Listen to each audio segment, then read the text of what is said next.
Study take में आपका स्वागत है।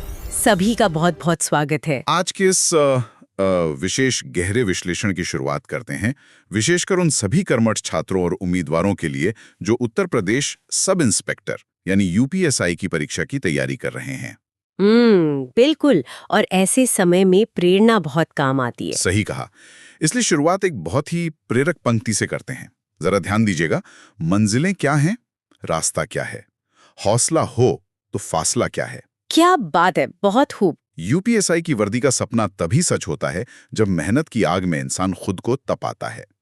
इसी हौसले को एक नई धार देने के लिए आज की इस चर्चा में सूचना का अधिकार अधिनियम 2005 यानी आरटीआई एक्ट 2005। हाँ, आरटीआई एक्ट। आज हम इसका एक बहुत ही विस्तृत और दिलचस्प विच्छेदन करने वाले हैं।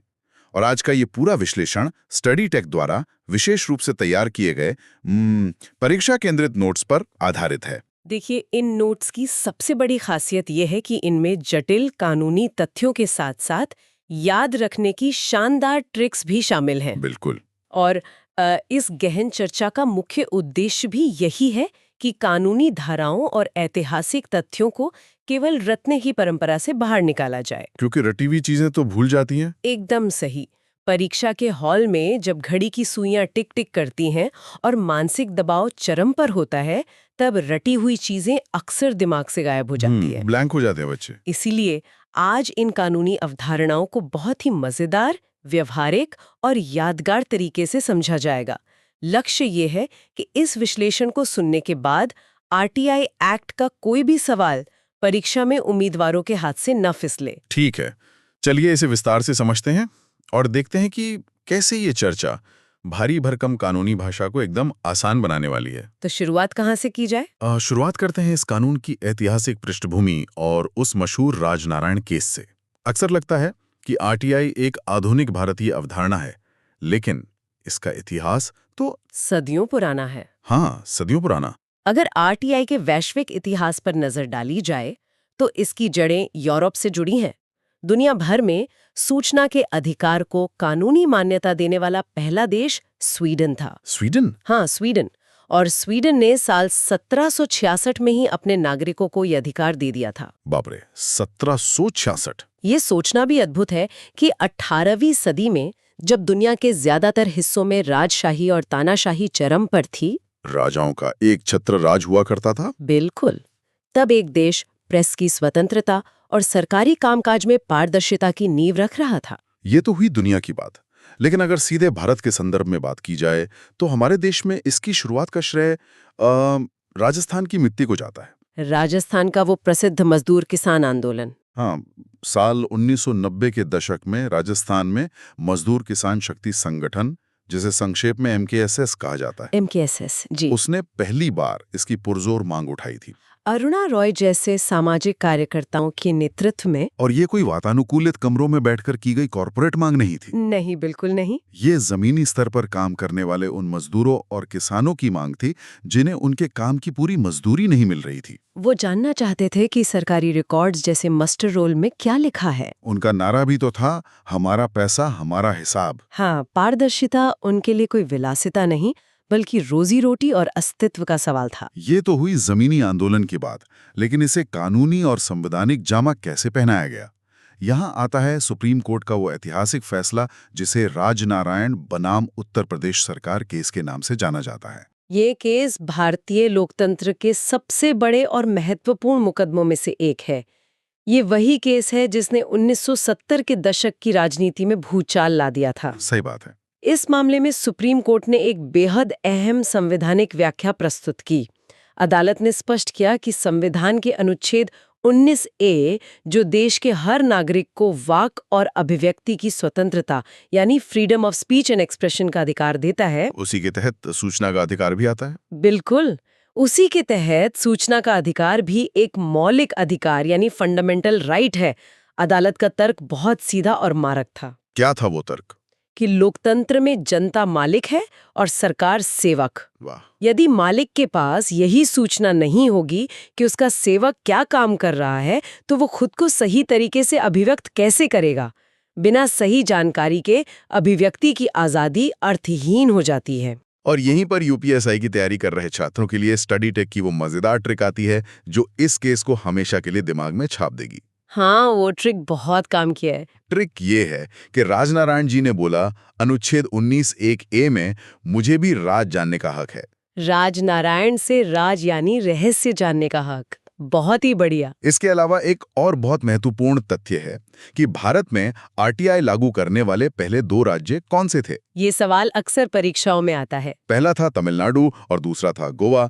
इसे याद रखने के लिए एक बहुत ही हंसाने वाली ट्रिक है। बताइए जरा। ट्रिक है, भारत में सबसे पहले आरटीआई की इडली किसने खाई? तमिलनाडु ने। परीक्षा के दबाव वाले माहौल में ऐसी हास्यपूर्ण ट्रिक्स जानकारी को तुरंत रिकॉल करने में बहुत मदद करती हैं। राजनारायण को राज से जोड़ना और पहला राज्य सुनते ही इडली के जरिए तमिलनाडु तक पहुंचना एक बेहतरीन मनोवैज्ञानिक तकनीक है। इससे छात्रों का वह समय बचता है जो वे परीक्षा में विश्लेषणात्मक सवालों पर खर्च कर सकते हैं। बिल्कुल। तो ऐतिहासिक पृष्ठभूमि को समझने के बाद अब बात करते हैं आरटीआई अधिनियम 2005 की महत्वपूर्ण तिथियों और उसकी कानूनी संरचना के बारे में। छात्रों को अक्सर सबसे ज्यादा कंफ्यूजन इन्हीं तारीखों में होता है, क्योंकि परीक्षा में विकल्प बहुत करीब होते हैं। हाँ, इस अधिनियम से जुड़ी 2 मुख्य तारीख हैं जो अक्सर परीक्षाओं में उलझन पैदा करती हैं।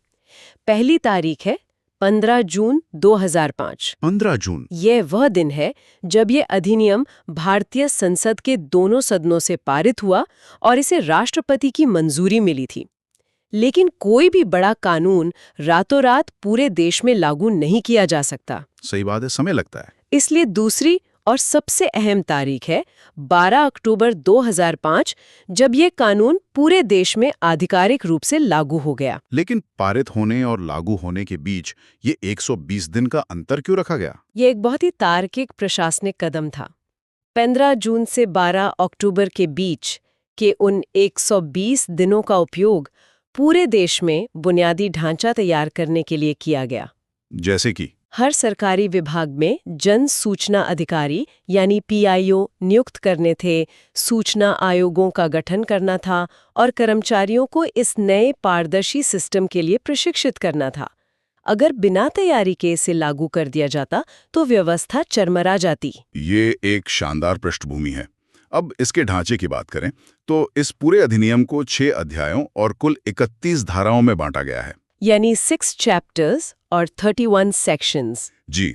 इसमें धारा 1 इसके संक्षिप्त नाम और पूरे भारत में इसके लागू होने की बात करती है। वहीं धारा 3 इस कानून की आत्मा है, जो कहती है कि भारत के सभी नागरिकों को सूचना मांगने का अधिकार होगा। बिल्कुल। धारा 3 वास्तव में 1923 के ऑफिशियल सीक्रेट्स एक्ट, जो अंग्रेजों के जमाने का गोपनीयता कानून था, उसकी मानसिकता पर एक सीधा प्रहार थी। एकदम आर पार की बात। हाँ, धारा 3 ने स्पष्ट कर दिया कि अब गोपनीयता अपवाद होगी और पारदर्शिता नियम होगा। यहाँ बात सच में बहुत दिलचस्प हो जाती है, क्योंकि 12 अक्टूबर और 31 धाराएं याद रखना किसी बुरे सपने जैसा हो सकता है। नंबर्स याद रखना हमेशा मुश्किल होता है। लेकिन स्टडी टेक की ट्रिक्स ने इसे बहुत आसान कर दिया है। 12 अक्टूबर को ऐसे याद रखा जा सकता है, अक्टूबर में मुझे सरकार से 1-2 सवाल पूछने हैं। 1-2 यानी 12। बिल्कुल, यहाँ 1-2 का मतलब है 12, तो अक्टूबर में 12 सवाल यानी 12 अक्टूबर। और 31 धाराओं को याद करने की ट्रिक भी लाजवाब है। महीने में 31 दिन होते हैं, रोज एक नई सूचना मांगो। ये रोज एक नई सूचना मांगो वाला विचार अवधारणा को दिमाग में स्थिर कर देता है। 31 दिन, 31 धाराएं। कानूनी ढांचे को इतने सरल रोजमर्रा के उदाहरणों से जोड़ना ही एक स्मार्ट तैयारी की निशानी है। चलिए अब इस कानून के थोड़ा और गहराई में चलते हैं। किसी भी अधिनियम को समझने के लिए उसकी डिक्शनरी यानी शब्दावली को समझना जरूरी होता है। बिल्कुल, परिभाषाएं बहुत अहम होती हैं। आरटीआई एक्ट में ये काम धारा 2 करती है, जहां सारी परिभाषाएं दी गई हैं। परीक्षा में अक्सर सीधे पूछा जाता है कि कौन सी परिभाषा किस उपखंड में है। धारा 2 वास्तव में इस अधिनियम का हृदय है। आइए इसके कुछ सबसे महत्वपूर्ण उपखंडों का विच्छेदन करते हैं। सबसे पहले है धारा 2A, जो समुचित सरकार यानी अप्रोप्रिएट गवर्नमेंट को परिभाषित करती है। इसमें केंद्र और राज्य दोनों आते हैं। हाँ, इसमें स्पष्ट किया गया है कि इसके दायरे में केंद्र सरकार और राज्य सरकार दोनों अपने अपने अधिकार क्षेत्रों में आती हैं। फिर आती हैं धारा 2E और 2J, जो सक्षम प्राधिकारी यानी कॉम्पिटेंट अथॉरिटी की बात करती हैं। सक्षम प्राधिकारी का क्या अर्थ हुआ यहाँ? सक्षम प्राधिकारी का अर्थ है वे सर्वोच्च पद जो अपने अधीन संस्थाओं के लिए नियम बनाते हैं, जैसे लोकसभा या विधानसभा के अध्यक्ष या सुप्रीम कोर्ट के मुख्य न्यायाधीश। इसके बाद एक बहुत ही विवादित और सबसे ज्यादा पूछा जाने वाला खंड है धारा 2H, जो लोक प्राधिकारी यानी पब्लिक अथॉरिटी को परिभाषित करती है। हाँ, ये बहुत जरूरी है। अक्सर लोग सोचते हैं कि लोक प्राधिकारी का मतलब केवल सरकारी ऑफिस या सरकारी बाबू होते हैं। और यहीं पर सबसे बड़ी गलती होती है। लोक प्राधिकारी की परिभाषा बहुत व्यापक है। इसमें संविधान द्वारा बनाई गई संस्थाएं तो हैं ही, लेकिन सबसे महत्वपूर्ण बात यह है कि इसमें वो कोई भी संस्था या गैर सरकारी संगठन यानी NGO शामिल है जिसे सरकार से प्रत्यक्ष या अप्रत्यक्ष रूप से पर्याप्त वित्त पोषण मिलता हो। Substantial funding. राइट। बिल्कुल। अगर जनता की गाड़ी कमाई का पैसा किसी NGO या प्राइवेट संस्था को अनुदान के रूप में दिया जा रहा है, तो जनता को ये जानने का पूरा अधिकार है कि वो पैसा कहाँ और कैसे खर्च हो रहा है।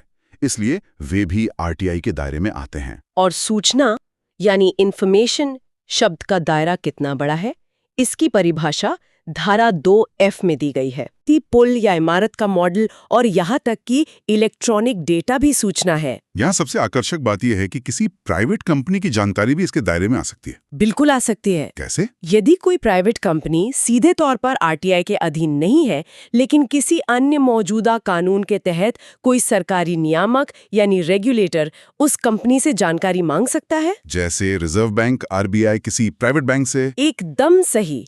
या ट्राई किसी प्राइवेट टेलीकॉम कंपनी से, तो एक आम नागरिक उस सरकारी नियामक के माध्यम से वो सूचना प्राप्त कर सकता है।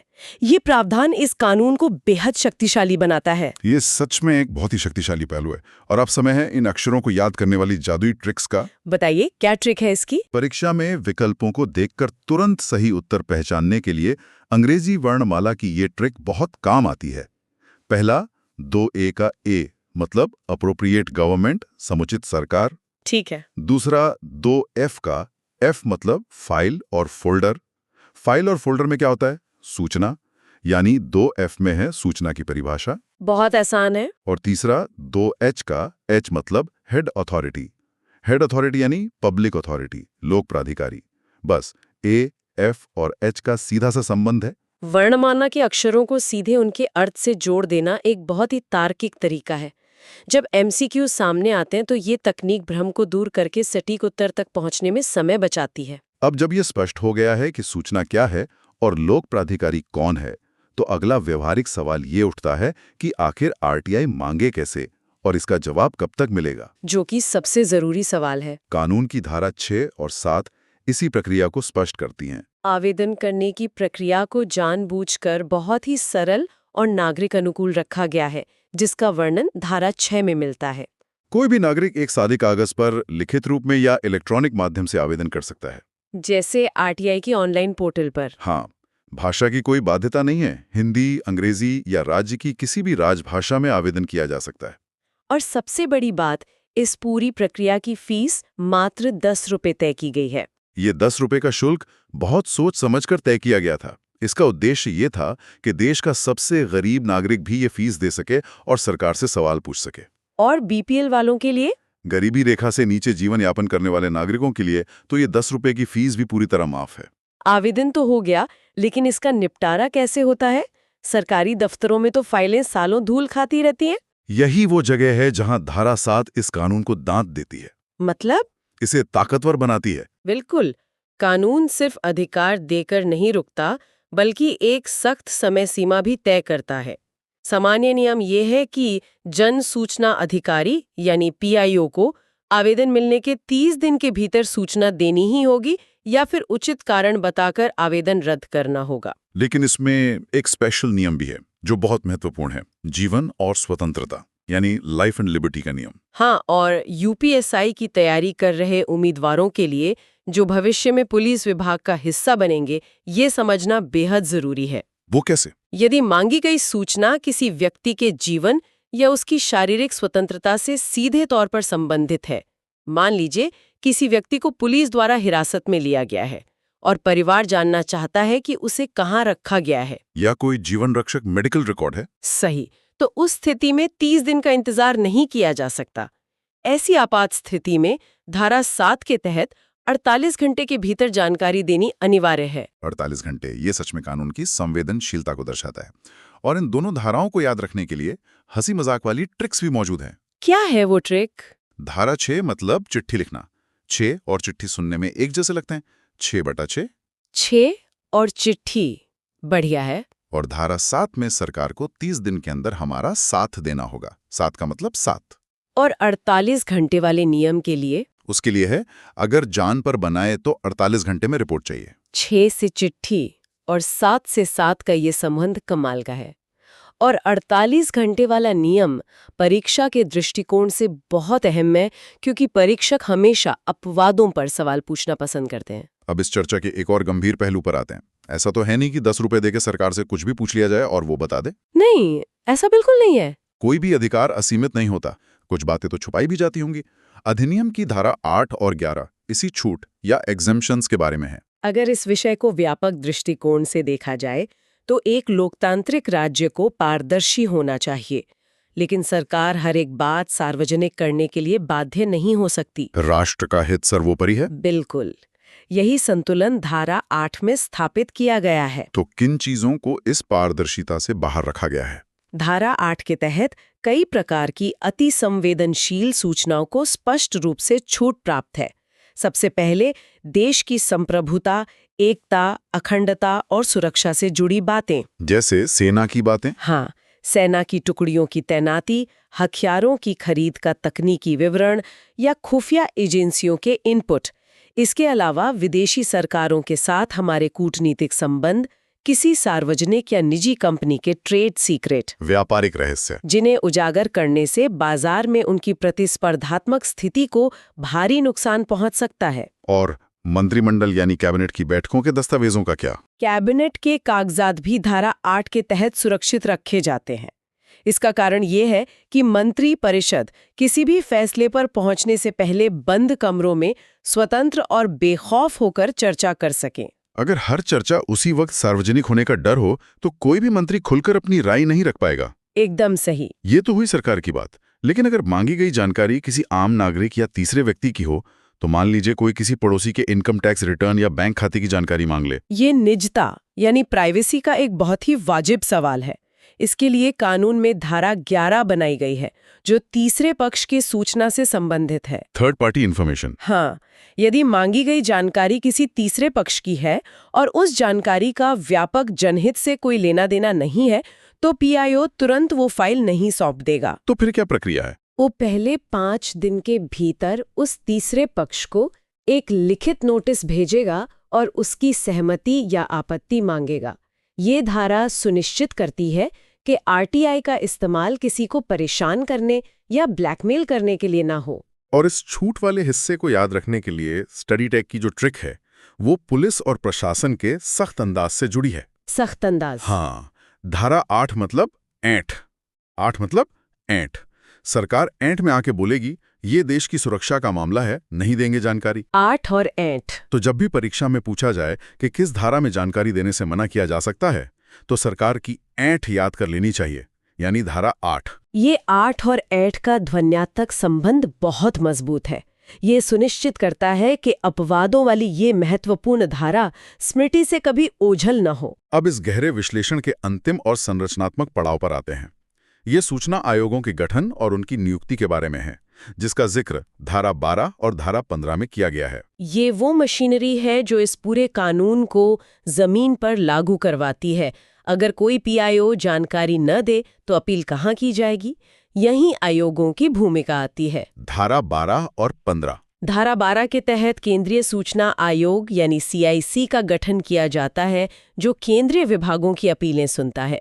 और धारा 15 के तहत राज्य सूचना आयोगों यानी SIC का गठन होता है, जो राज्य स्तर के विभागों का काम देखते हैं। दोनों की संरचना का खाका लगभग एक जैसा है ना? हाँ, दोनों आयोगों में सबसे ऊपर एक मुख्य सूचना आयुक्त होता है और काम के बोझ को संभालने के लिए उनकी सहायता हेतु अधिकतम 10 अन्य सूचना आयुक्त हो सकते हैं। यानी कुल संख्या 1 + 10 से ज्यादा नहीं हो सकती। बिल्कुल। और इन सबसे शक्तिशाली आयुक्तों की नियुक्ति कौन करता है? इन पदों पर नियुक्ति की प्रक्रिया जानबूझकर बहुत ही संतुलित बनाई गई है ताकि कोई भी सरकार अपने चहेते लोगों को बैठाकर सूचनाओं को नियंत्रित न कर सके। केंद्र के स्तर पर कैसे होता है? केंद्र के स्तर पर नियुक्ति भारत के राष्ट्रपति द्वारा की जाती है, लेकिन राष्ट्रपति ये काम एक उच्च स्तरीय सिफारिश समिति की सलाह पर करते हैं। उस समिति में कौन कौन होता है? इस समिति में प्रधानमंत्री होते हैं, जो इसके अध्यक्ष हैं, लोकसभा में सबसे बड़े विपक्षी दल का नेता और प्रधानमंत्री द्वारा नामित एक केंद्रीय कैबिनेट मंत्री शामिल होते हैं।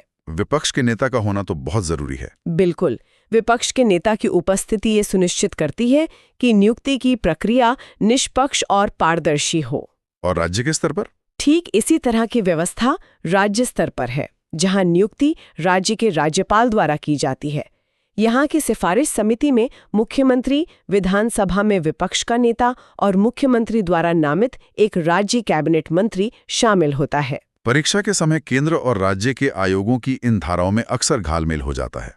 इसे सुलझाने के लिए अंतिम और सबसे शानदार ट्रिक हाजिर है। बताइए, क्या है वो? 12 मतलब बड़ा दर्जन, केंद्र 1 दर्जन में 12 होते हैं और केंद्र व्यवस्था में बड़ा होता है।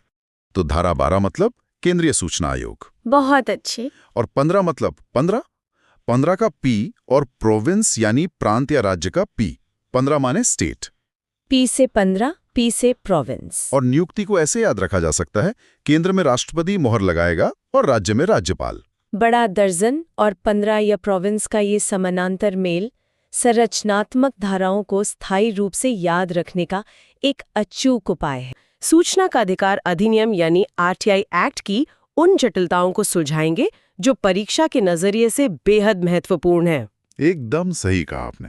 आज का हमारा मिशन बहुत ही स्पष्ट है। हमारे सामने स्टडी टेक द्वारा UPSI परीक्षा के लिए तैयार की गई RTI एक्ट की कुछ बेहद शानदार स्लाइड्स और नोट्स मौजूद हैं। और इनकी सबसे दिलचस्प बात यह है, हाँ, नीरज धाराओं को रटने के बजाय इनमें कुछ बेहतरीन ट्रिक्स और मेंटल इमेजेस का इस्तेमाल किया गया है। आज हम इन सभी महत्वपूर्ण धाराओं को एक एक करके डिकोड करेंगे, ताकि जो लोग सुन रहे हैं, जब वो परीक्षा कक्ष में बैठें और भविष्य में जब वो थाने में बतौर सब इंस्पेक्टर काम करें, तो ये जानकारियां एकदम से उनके दिमाग में चमक उठें।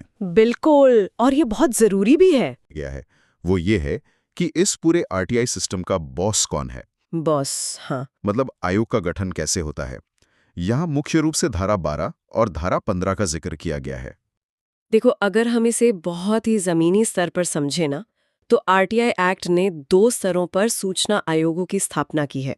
धारा 12 के तहत केंद्रीय सूचना आयोग यानी CIC का गठन होता है, जो पूरे देश के केंद्रीय विभागों को देखता है। सही। और धारा 15 के तहत राज्य सूचना आयोग यानी SIC का गठन होता है, जो राज्य सरकार के विभागों की निगरानी करता है। संरचना की बात करें तो दोनों ही स्तरों पर एक मुख्य सूचना आयुक्त होते हैं और उनकी सहायता के लिए अधिकतम 10 अन्य सूचना आयुक्त हो सकते हैं। मतलब 10 से ज्यादा नहीं हो सकते? बिल्कुल नहीं, 10 मैक्सिमम लिमिट है। जरूरत के हिसाब से कम हो सकते हैं। अब यहाँ जो सबसे दिलचस्प पहलू है ना, वो है इनकी नियुक्ति की प्रक्रिया। हाँ, क्योंकि ये नियुक्तियां कोई आम सरकारी नौकरी की तरह तो होती नहीं है।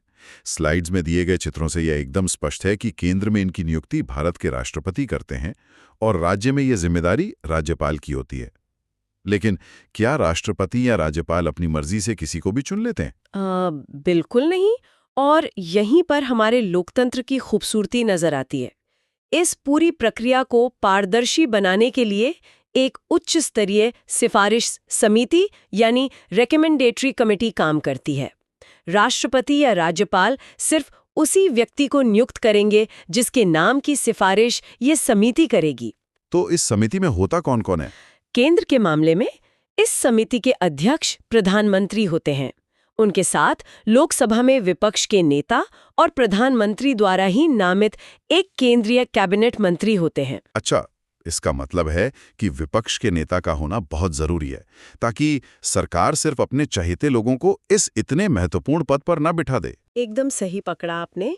विपक्ष के नेता को शामिल करने का मुख्य कारण ही यही है कि आयोग की निष्पक्षता बनी रहे, कोई भी फैसला एक तरफा ना हो। हाँ। वहीं जब हम राज्य की बात करते ना, तो ये ढांचा बिल्कुल वैसा ही रहता है, बस चेहरे बदल जाते हैं। मतलब प्रधानमंत्री की जगह मुख्यमंत्री आ जाएंगे। बिल्कुल। राज्य स्तर पर समिति के अध्यक्ष मुख्यमंत्री होते हैं उनके साथ विधानसभा में विपक्ष के नेता और एक राज्य कैबिनेट मंत्री शामिल होते हैं। ये कानूनी बातें समझने में तो आसान लग रही हैं, लेकिन परीक्षा के उस भारी दबाव में धारा 12 और 15 में कंफ्यूजन होना बहुत आम बात है। बहुत आम है। लेकिन यहां पर इन नोट्स में जो ट्रिक दी गई है ना, वो एक बहुत ही रचनात्मक मेंटल हैक है। इसमें कहा गया है 12 मतलब बड़ा दर्जन सेंटर के लिए और 15 मतलब 15 प्रोविंस या स्टेट के लिए। वाह, ये तो बहुत ही बढ़िया है ना? इसे ऐसे समझें जैसे हम रोजमर्रा की जिंदगी में केले खरीदते हैं। बड़ा दर्जन यानी 12 जो केंद्र सरकार के बड़े आयोग को दर्शाता है, और 15 शब्द सुनने में प्रोविंस यानी प्रांत या राज्य से मिलता जुलता है, जो धारा 15 को याद रखने में मदद करता है। बहुत ही स्मार्ट तरीका है। और इसके साथ ये भी याद रखना है कि केंद्र में राष्ट्रपति मुहर लगाएगा और राज्य में राज्यपाल। मनोवैज्ञानिक रूप से देखें तो ऐसी छोटी छोटी ट्रिक्स दिमाग में लंबे समय तक टिकती हैं। बिल्कुल टिकती हैं। जब हम किसी नीरस सी संख्या को किसी परिचित संदर्भ से जोड़ देते हैं ना, तो हमारा मस्तिष्क उसे आसानी से रिकॉल कर लेता है। अब जब हमने ये समझ लिया कि इनकी नियुक्ति कैसे होती है, तो अगला स्वाभाविक सवाल ये उठता है कि ये आयुक्त कितने समय तक अपने पद पर रहेंगे और उन्हें वेतन क्या मिलेगा। हाँ, और यहीं पर स्लाइड्स में धारा 13, 14, 16, 17 और 18 का गहराई से विश्लेषण किया गया है। लेकिन इन सब के बीच एक बड़ा सा लाल सायरन बना हुआ है नोट्स में। हाँ, वो लाल सायरन जो 2019 में हुए बहुत ही महत्वपूर्ण संशोधन की तरफ इशारा कर रहा है। ये लाल सायरन सच में ये बताने के लिए काफी है कि परीक्षा के लिए ऐसा कितना क्रिटिकल है। 2019 के संशोधन ने ऐसा क्या बदल दिया जिसने इतनी चर्चाएं बटोरी। देखो, इसे बहुत ही ध्यान से समझने की जरूरत है, क्योंकि ये एक बहुत बड़ा कानूनी बदलाव था। 2019 से पहले का जो मूल आरटीआई कानून था ना, उसमें सूचना आयुक्तों का कार्यकाल 5 वर्ष या 65 वर्ष की आयु, जो भी पहले हो, तक निर्धारित था। ठीक है। और उनका वेतन भी चुनाव आयुक्तों के बराबर फिक्स था। लेकिन 2019 के संशोधन के बाद धारा 13 जो केंद्र के लिए है और धारा 16 जो राज्य के लिए है, उसमें आमूलचूल परिवर्तन किया गया। नया नियम ये कहता है कि आयुक्तों का कार्यकाल अब केंद्र सरकार द्वारा निर्धारित अवधि तक होगा या अधिकतम 65 वर्ष की आयु तक। मतलब वो फिक्स 5 साल वाला नियम हटा दिया। बिल्कुल। इसका सीधा और स्पष्ट मतलब ये है कि अब कार्यकाल की फिक्स अवधि को हटा दिया गया है और ये तय करने का अधिकार पूरी तरह से केंद्र सरकार के पास आ गया है। रुकिए, अगर केंद्र सरकार ही उनका कार्यकाल तय करेगी और जैसा कि नोट्स में लिखा है कि वेतन भी अब सीधे केंद्र सरकार ही तय करेगी, तो क्या इससे एक बड़ा सवाल खड़ा नहीं होता? एक तरफ तो हम कह रहे हैं कि ये एक स्वतंत्र आयोग है और दूसरी तरफ उनकी नौकरी और सैलरी की चाबी सरकार के हाथ में है। और यही वो बिंदु है जिस पर उस समय पूरे देश में एक बड़ी बहस छिड़ी थी। 2019 के बाद से ये नियम बन गया कि केंद्रीय और राज्य दोनों ही सूचना आयुक्तों के वेतन, भत्ते और सेवा की अन्य शर्तें अब सीधे केंद्र सरकार ही तय करेगी। सरकार का तर्क क्या था इसके पीछे? सरकार का तर्क था कि सूचना आयोग एक वैधानिक निकाय है, यानी स्टैट्यूटरी बॉडी है, कोई संवैधानिक निकाय नहीं है। इसलिए इसके वेतन और भत्ते चुनाव आयोग के बराबर नहीं हो सकते और इसे रैशनलाइज करने की जरूरत है। लेकिन आलोचकों का मानना है कि इससे आयोग की ऑटोनॉमी या स्वायत्तता प्रभावित हो सकती है। ये एक ऐसा विषय जिस पर हर भावी सब इंस्पेक्टर को सोचना चाहिए। खैर, नियमों की याद रखने के लिए यहाँ एक बहुत ही दिलचस्प ट्रिक दी गई है। ट्रिक ये है, आयुक्त जी 65 की उम्र में रिटायर होंगे और उनकी सैलरी अब सीधा दिल्ली तय करेगी। सीधा दिल्ली? हाँ, मतलब चाहे मामला राज्य के सूचना आयोग का हो या केंद्र का, सैलरी और कार्यकाल का रिमोट कंट्रोल अब दिल्ली यानी केंद्र सरकार के पास है। और हाँ, यहाँ एक और चीज पर बड़ा सा क्रॉस लगा हुआ है, पुनर्नियुक्ति। हाँ, नो रीअपॉइंटमेंट। ये एक बहुत ही अहम सुरक्षा उपाय है जो अभी भी कायम है। जो व्यक्ति एक बार आयुक्त बन गया, वो दोबारा उसी पद पर नहीं चुना जा सकता। इसके पीछे का लॉजिक क्या है? तर्क बहुत सीधा है, ताकि कोई भी आयुक्त अपने कार्यकाल के अंतिम दिनों में सरकार के पक्ष में फैसले देकर अपना दूसरा कार्यकाल पक्का करने की कोशिश न करे। अच्छा, लालच में ना आए। बिल्कुल। ये नियम उन्हें बिना किसी लालच के स्वतंत्र रूप से काम करने का हौसला देता है। ये तो हुई कार्यकाल की बात, लेकिन क्या होगा अगर कोई आयुक्त अपने पद का दुरुपयोग करने लगे? मान लीजिए कोई भ्रष्टाचार में लिप्त हो जाए या अपना काम सही से ना करे। नोट्स में इसके लिए धारा 14 केंद्र के लिए और धारा 17 राज्य के लिए दी गई है, जहां पद से हटाने की प्रक्रिया समझाई गई है। देखो, अगर किसी आयुक्त पर सिद्ध कदाचार यानी प्रूव्ड मिसबिहेवियर या अक्षमता का आरोप लगता है तो उन्हें हटाया जा सकता है। अब यहाँ ये समझना जरूरी है कि सिद्ध कदाचार का मतलब सिर्फ ये नहीं है कि किसी को उनका काम पसंद नहीं आ रहा है। इसमें आर्थिक भ्रष्टाचार, किसी कंपनी से अनुचित लाभ लेना या शारीरिक और मानसिक रूप से काम करने में अक्षम होना शामिल है। लेकिन किसी भी आयुक्त को हटाना इतना आसान नहीं है कि सरकार का जब मन किया उन्हें बाहर का रास्ता दिखा दिया। हाँ, यहाँ नोट्स में एक बहुत स्पष्ट नियम दिया गया है। ट्रिक कहती है केंद्र में राष्ट्रपति हटाएगा, राज्य में राज्यपाल, लेकिन जांच दोनों की सिर्फ सुप्रीम कोर्ट ही करेगा। बिल्कुल। इसका मतलब ये है कि अगर किसी आयुक्त को हटाना है तो मामला पहले देश की सर्वोच्च अदालत के पास जाएगा। एकदम सही। ये इस अधिनियम का एक बहुत ही मजबूत हिस्सा है। राष्ट्रपति या राज्यपाल केवल सुप्रीम कोर्ट की रिपोर्ट के आधार पर ही किसी आयुक्त को पद से हटा सकते हैं। सुप्रीम कोर्ट पूरी बारीकी से जांच करता है कि जो आरोप लगाए गए हैं क्या वो वाकई सच है या किसी राजनीतिक द्वेष के कारण लगाए गए हैं। मतलब पॉलिटिकल वेंडेटा तो नहीं है। हाँ, अगर सुप्रीम कोर्ट अपनी जांच में कदाचार को साबित पाता है तभी वो हटाने की सिफारिश करता है। ये प्रक्रिया सुनिश्चित करती है कि आयोग बिना किसी डर के अपना काम कर सके। इसके अलावा नोट्स में धारा 18 का भी जिक्र है, जहां आयोग की शक्तियों का वर्णन है। इसमें लिखा है कि आयोग के पास सिविल न्यायालय की शक्तियां होती हैं।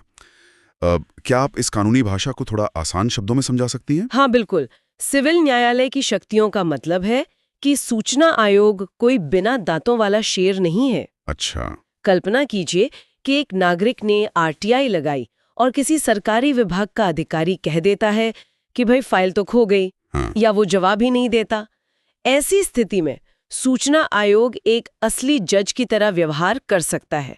वो उस अधिकारी को समन भेज सकता है। समन भी भेज सकता है? बिल्कुल। उसे व्यक्तिगत रूप से आयोग के सामने पेश होने का कानूनी आदेश दे सकता है, हलफनामे पर गवाही मांग सकता है और यहाँ तक कि किसी भी सरकारी कार्यालय से जरूरी दस्तावेज जब्त करने या पेश करने का आदेश दे सकता है।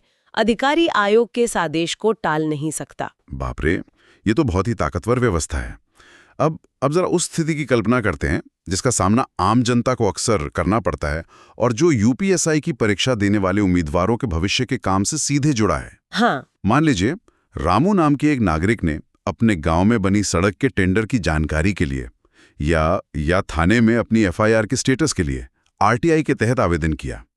अगर जन सूचना अधिकारी यानी पीआईओ उसे 30 दिन में जानकारी ना दे तो रामू क्या करेगा? ये पूरी प्रक्रिया धारा 19 में अपील के अधिकार के तहत दी गई है। धारा 19 वास्तव में इस पूरे कानून की धड़कन है, क्योंकि ये नागरिक को व्यवस्था से लड़ने का एक रास्ता देती है। नियम कहता है कि जन सूचना अधिकारी को 30 दिन के भीतर जवाब देना ही होता है। 30 दिन के अंदर? हाँ। और अगर 30 दिन बीत जाएं और कोई जवाब ना आए या जो जवाब आया है उससे रामू संतुष्ट नहीं है, मान लीजिए जानकारी अधूरी है या भ्रामक है, तो रामू पहली अपील कर सकता है। ये पहली अपील भी 30 दिन के भीतर ही करनी होती है और ये उसी विभाग के एक वरिष्ठ अधिकारी को की जाती है जो पद में पीआईओ से बड़ा होता है। मतलब डिपार्टमेंट के अंदर ही मामला सुलझाने की कोशिश। बिल्कुल। ये एक तरह से विभाग को अपनी गलती सुधारने का एक आंतरिक मौका दिया जाता है। लेकिन अगर वो वरिष्ठ अधिकारी भी अपने छोटे अधिकारी को बचाने की कोशिश करे और रामू की बात ना सुने, तब क्या रास्ता बचता है? तब आती है दूसरी अपील। अगर पहली अपील से भी रामू को कोई संतोषजनक समाधान नहीं मिलता या वरिष्ठ अधिकारी भी तय समय में कोई फैसला नहीं सुनाता, तो रामू के पास दूसरी अपील का ब्रह्मास्त्र होता है। अच्छा, ये दूसरी अपील पहली अपील का फैसला आने की जो समय सीमा थी उसके बीच जाने के 90 दिन के भीतर सीधे राज्य या केंद्रीय सूचना आयोग में की जा सकती है।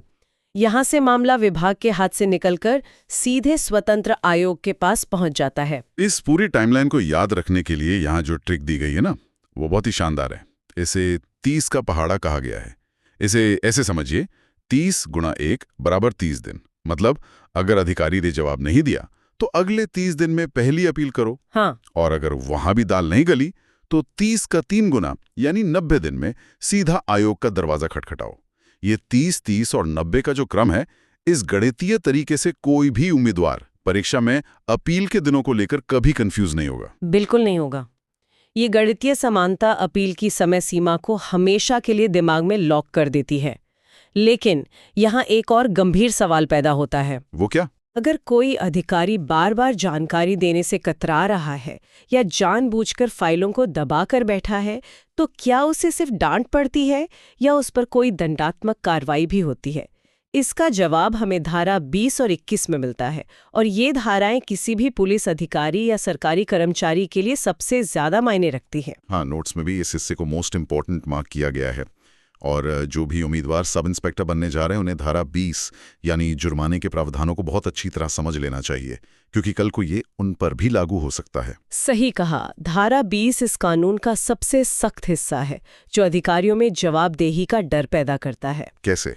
अगर सूचना आयोग को अपनी जांच में लगता है कि किसी पीआईओ ने बिना किसी उचित कारण के आरटीआई आवेदन लेने से ही मना कर दिया, या तय समय सीमा के भीतर जानकारी नहीं दी, या जानबूझकर गलत और भ्रामक जानकारी दी है, तो आयोग उस अधिकारी पर भारी आर्थिक जुर्माना लगाता है। और ये जुर्माना कोई छोटा मोटा नहीं होता। नोट्स में इसे एक T20 क्रिकेट मैच के स्कोरबोर्ड के रूप में दर्शाया गया है। ये ट्रिक सच में बहुत मजेदार और याद रहने वाली है। हाँ, जुर्माना लगाने का तरीका ही कुछ ऐसा है।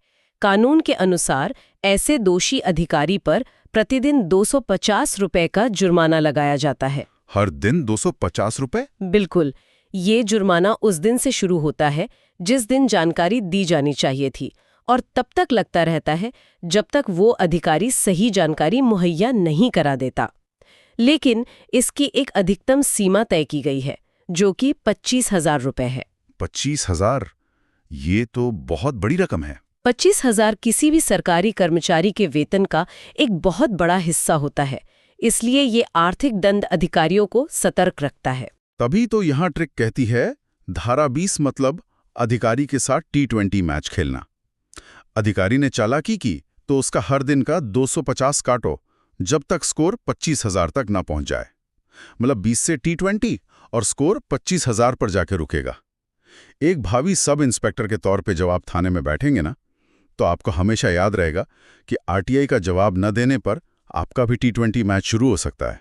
ये एक बहुत ही व्यावहारिक चेतावनी है। लेकिन देखो, कानून हमेशा न्याय और संतुलन के सिद्धांत पर काम करता है। अगर धारा 20 एक भारी डंडा है, तो सरकारी कर्मचारियों को बचाने के लिए एक मजबूत ढाल भी होनी चाहिए। ढाल मतलब? और वो ढाल है धारा 21, जो सद्भावपूर्वक कार्य यानी गुड फेथ प्रोटेक्शन से जुड़ी है। ये सद्भावपूर्वक कार्य का मतलब क्या है? क्या इसका मतलब यह है कि अगर गलती अनजाने में हुई हो तो सजा नहीं मिलेगी? बिल्कुल। प्रशासन को सुचारू रूप से चलाने के लिए ये बहुत जरूरी है। अगर हर छोटी सी मानवीय भूल पर 25,000 का जुर्माना लगने लगे, तो डर के मारे कोई भी अधिकारी किसी फाइल पर दस्तखत ही नहीं करेगा। ये भी सही बात है। धारा 21 ये सुनिश्चित करती है कि अगर किसी अधिकारी ने अपनी पूरी ईमानदारी, साफ नीयत और कानून के दायरे में रहते हुए कोई कार्य किया है और उस दौरान कोई अनजाने में तकनीकी गलती हो जाती है, तो उसके खिलाफ कोई कानूनी या दंडात्मक कार्रवाई नहीं की जाएगी। ये संरक्षण अधिकारियों को बिना किसी अनावश्यक भय के अपना काम करने की आज़ादी देता है। ये संतुलन बहुत जरूरी है। अब हम अपनी चर्चा के अंतिम लेकिन एक बहुत ही संवेदनशील पड़ाव की तरफ आते हैं। जी, हमने ये तो समझ लिया कि जानकारी कैसे मांगनी है और न देने पर क्या सजा है। लेकिन क्या ये आरटीआई का डंडा हर सरकारी विभाग पर चलता है? मान लीजिए किसी नागरिक का मन किया कि वो जानना चाहता है कि हमारी सेना बॉर्डर पर क्या रणनीति बना रही है या देश की खुफिया एजेंसियां कैसे काम कर रही हैं, तो क्या वो आरटीआई लगा सकता है? नोट्स में यहाँ धारा 24 अनुसूची 2 और धारा 25 का जिक्र किया गया है। ये एक ऐसा क्षेत्र है जहां व्यक्तिगत जानने के अधिकार और राष्ट्रीय सुरक्षा के बीच एक रेखा खींचनी पड़ती है। किसी भी देश के लिए उसकी सुरक्षा और अखंडता सर्वोपरि होती है। इसीलिए धारा 24 और आरटीआई अधिनियम की अनुसूची 2 के तहत कुछ विशेष संगठनों को इस कानून के दायरे से पूरी तरह बाहर रखा गया है। इसे हम नो आरटीआई जोन कह सकते हैं। इन संगठनों में मुख्य रूप से कौन-कौन शामिल हैं? इनमें हमारे प्रमुख सुरक्षा और खुफिया एजेंसियां शामिल हैं, जैसे कि intelligence bureau research and analysis wing यानी रॉ, प्रवर्तन निदेशालय, नारकोटिक्स कंट्रोल ब्यूरो और हमारे पैरामिलिट्री फोर्सेस जैसे BSF, CRPF, ITBP, CISF, NSG, SSB और असम राइफल्स। मतलब ये सब पूरी तरह से बाहर हैं। हाँ, इन संगठनों का काम अत्यधिक गोपनीय होता है। इनके ऑपरेशंस, इनके हथियारों की जानकारी या इनके खुफिया एजेंटों के नाम अगर आरटीआई के तहत सार्वजनिक होने लगे तो इससे देश की सुरक्षा को भारी नुकसान पहुंच सकता है। इसलिए आमतौर पर इन विभागों से आरटीआई के जरिए जानकारी नहीं मांगी जा सकती। क्या कोई अपवाद भी है इसका? हाँ, अगर मामला सीधे तौर पर मानवाधिकार उल्लंघन या भ्रष्टाचार के आरोपों से जुड़ा हो तो कुछ अपवाद है, लेकिन सामान्य स्थिति में ये पूरी तरह से छूट प्राप्त है। यहाँ नोट्स में हमारे वीर जवानों के चित्र बने हैं जो बहुत ही प्रभावशाली हैं और इसे याद रखने की जो ट्रिक है उसमें देशभक्ति का एक गहरा पुट है। ट्रिक है, जो जवान 24 घंटे बॉर्डर पर और खुफिया एजेंसियों में देश की सुरक्षा करते हैं उनसे हम धारा 24 के तहत सवाल जवाब नहीं कर सकते। बहुत सुंदर। 24 घंटे की ड्यूटी और धारा 24, ये जुड़ाव इतना स्वाभाविक है कि परीक्षा में धारा 24 देखते ही बॉर्डर और सुरक्षा एजेंसियां दिमाग में आ जाएंगी। बिल्कुल, ये एक बेहतरीन तरीका है।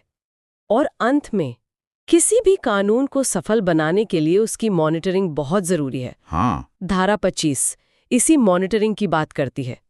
इस धारा के तहत केंद्रीय और राज्य सूचना आयोग हर साल अपनी एक विस्तृत वार्षिक रिपोर्ट तैयार करते हैं। Annual report. हाँ, इस रिपोर्ट में ये पूरा लेखा जोखा होता है कि पूरे साल में कितनी आरटीआई आई, कितनी अपीलें सुनी गईं, कितने अधिकारियों पर जुर्माने लगाए गए और कानून के पालन में क्या-क्या दिक्कतें आ रही हैं।